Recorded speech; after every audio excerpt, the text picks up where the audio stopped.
The sun was setting over the wide, dry plains of Kunene village when Mudiwa, a respected elder of the Himba tribe, noticed figures approaching from the horizon. His wife, Tidweza, stood beside him, cradling their youngest child, Kauna. Their other children, Umbwale and Stitchvita, were chasing goats near the homestead. The visitors had finally arrived. These weren't ordinary guests, they were foreign travelers, curious about the Himba way of life. As the men reached the homestead, Mudiwa welcomed them with open arms. Among the visitors was Kofi, a man from a far-away land who had heard fascinating stories about the Himba's custom. Kofi was eager to learn, and Mudiwa, proud of his heritage, was ready to share. But as they sat around the fire that night, Kofi had no idea that his journey into the world of the Himba would challenge everything he thought he knew. As Kofi settled into the rhyme of life in the village, one thing stood out to him: the Himba people's lack of clothing. It was something he had never seen before. Mudiwa, noticing Kofi's surprise, smiled and explained, "Here, nudity is part of our connection to nature. We live free without shame. It is our way." Tidweza, adorned in beautiful red oak tree, sat nearby, painting her skin with the sacred paste. She looked at Kofi kindly and said, "Our bodies are gifts from the earth, just like the trees, the animals, and the sky. This is how we honor our ancestors." Kofi listened intently, feeling both awe and discomfort. But as the days passed, he began to understand that this was more than just a lifestyle. It was a deep connection to the land. One morning, Kofi noticed all the women in the village preparing a thick reddish paste. He asked Mudiwa about it, and the older smiled. "That is hot chijis, a mixture of butter fat and okra that the women use to protect their skin from the harsh sun and to beautify themselves. It is part of who we are." Intidweza offered Kofi a small bowl of the paste. "Try it," she said with a laugh. Kofi hesitated, but eventually rubbed a small amount on his arm. The cool, smooth feeling was unexpected. As he looked at the women painting their bodies, he saw how much pride they took in this daily ritual. It was not just about appearance, it was about identity and strength. One evening, as the moon rose high in the sky, Mudiwa led Kofi to a small clearing at the edge of the village.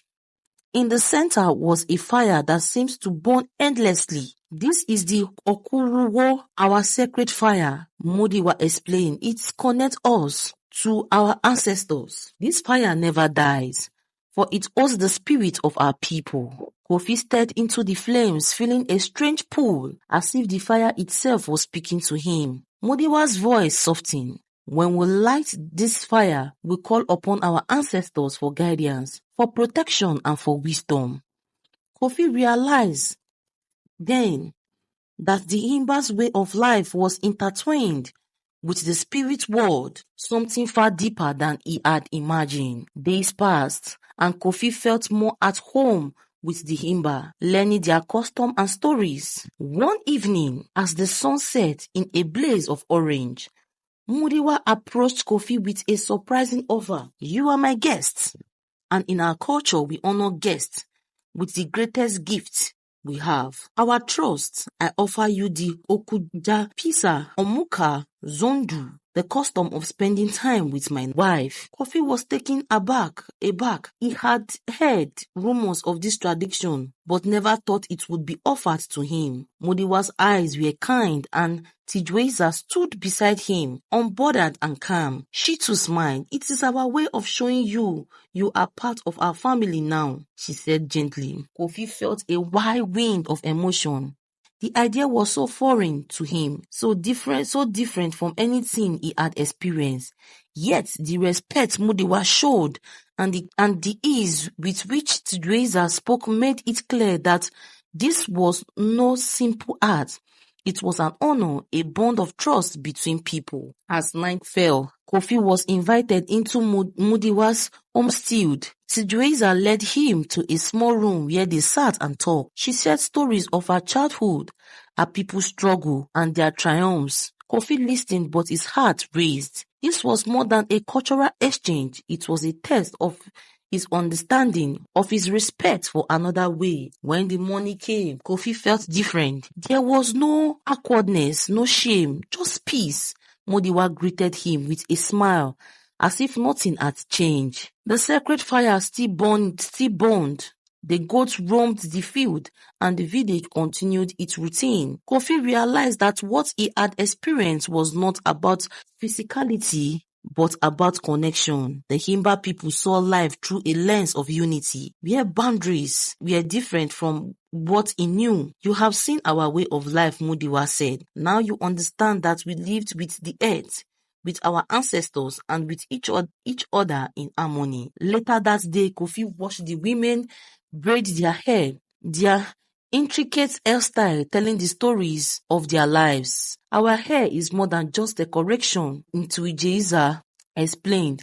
It shows who we are, our age, our status, our family. Each braid has meaning. Kofi marveled at the artistry involved. He had never thought of hair as a way of communicating identity, but here every detail mattered. The women worked together, laughing and chatting as they braided. It was a reminder that when the smallest thing in life held great importance in Himba culture. As Kofi time with the Himba drew to a close, he felt a deep connection to the people and their way of life. He had learnt more than he ever expected about the power of nature, the meaning of their traditions, and the strength of their community. When it was time for him to leave, Mudiwas placed his hand on Kofi's shoulder. You are always welcome here. You are part of our family now. Kofi, filled with gratitude, promised to return one day. As Kofi walked away from the village, he looked back one last time. The sacred fire still burned brightly, a symbol of the endless connection between the Himba people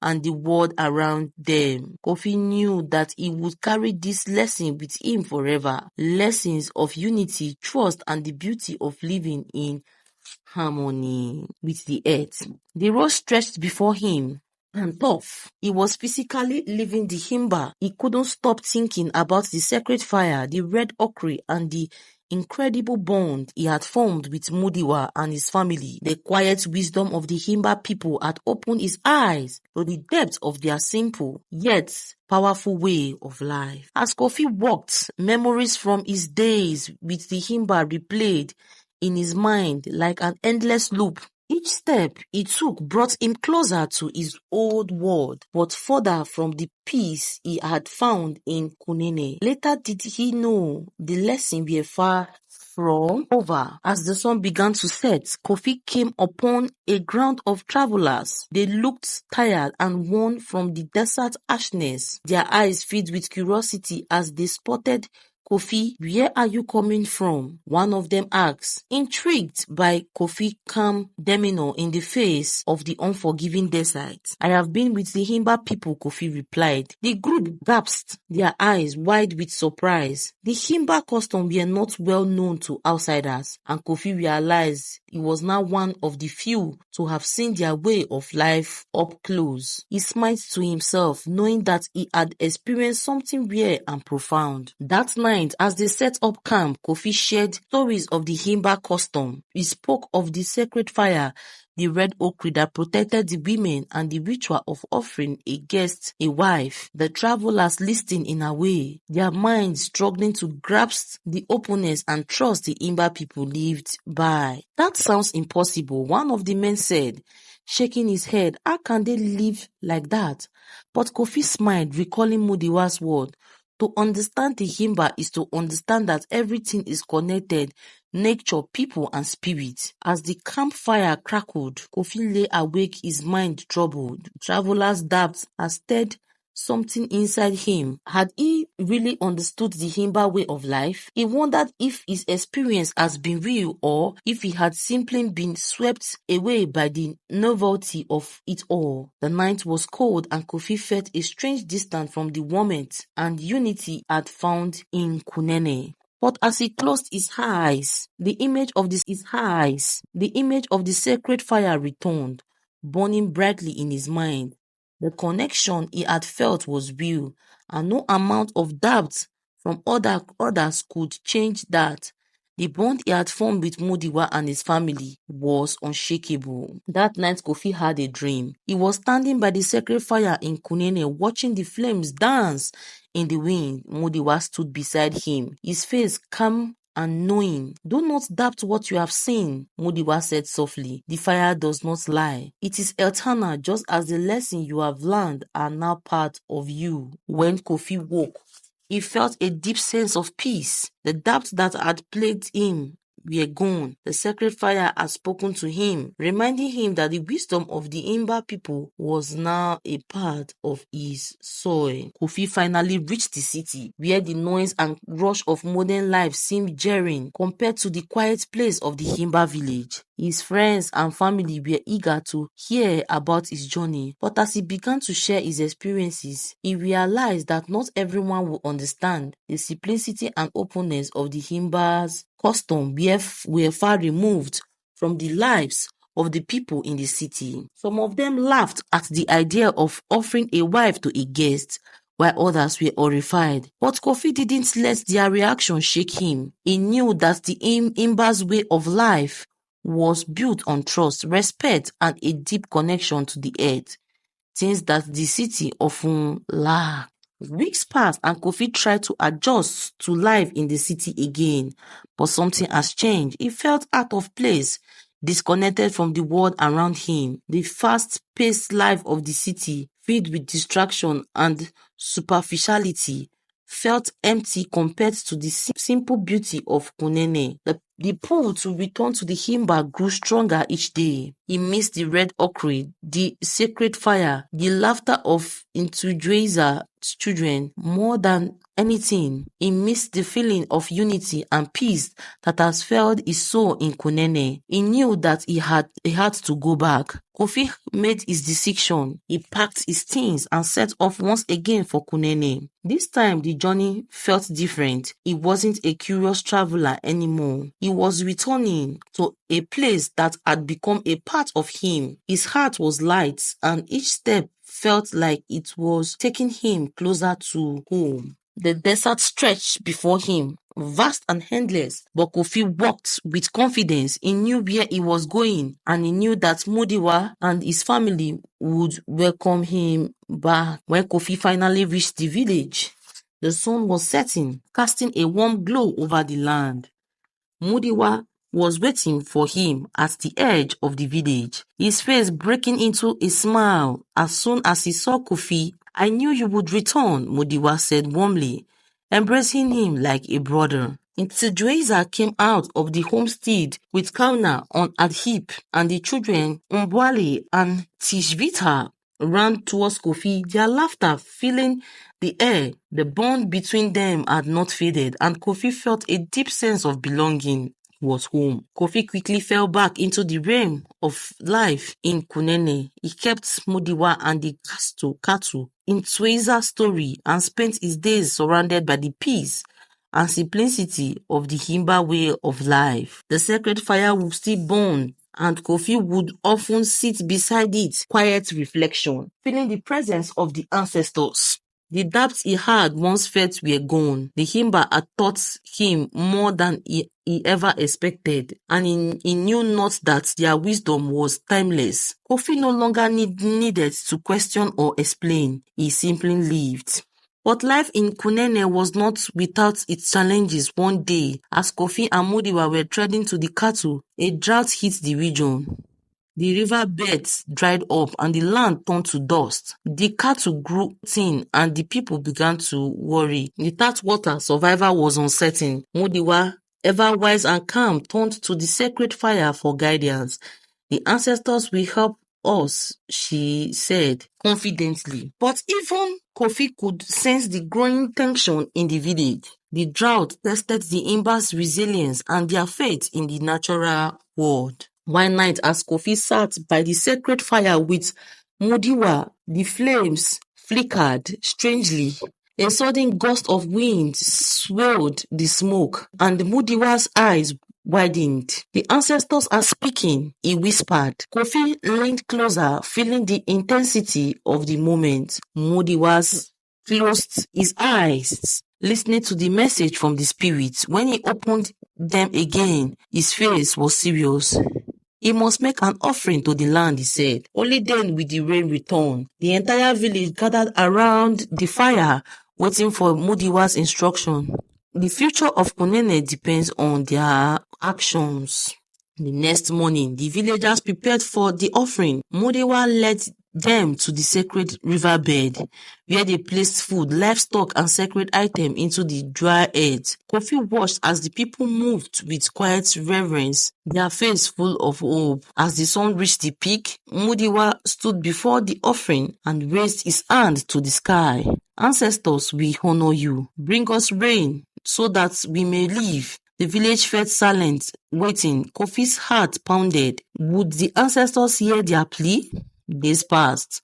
No sign of rain, and the village grew more desperate. But just as hope seemed to fade, Kofi felt something cool on his face.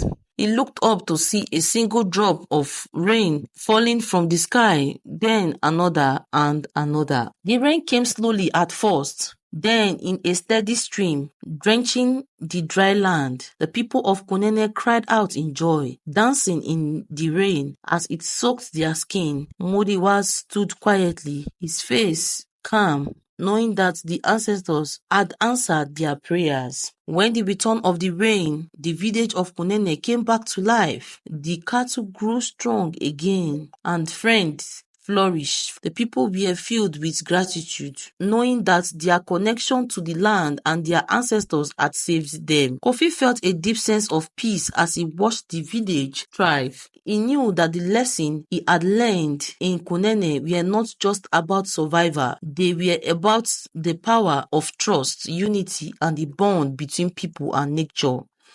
As the village celebrated their renewed fortune, Kofi reflected his life journey. He had come to Kunene as an outsider, curious about the Himba's way of life, but now he understood that their custom, their belief, and their connection to the land were not just tradition, they were the world. The sacred fire, the red ochre, the offering of wives, these were not just ritual but symbol of trust, unity, and respect. Kofi had learned that the Himba people way of life was built on values that transcended cultural differences. As Kofi's time in Kunene came to an end, he felt a mix of sadness and gratitude. He had grown close to Mudiwa, Ntuijueza, and their children, and leaving them would not be easy. But he knew that the lesson he had learned would stay with him forever. On his final night, the village gathered around the sacred fire. Mudiwa spoke of bond they had formed and how Kofi was now a part of their family. Ntuijueza,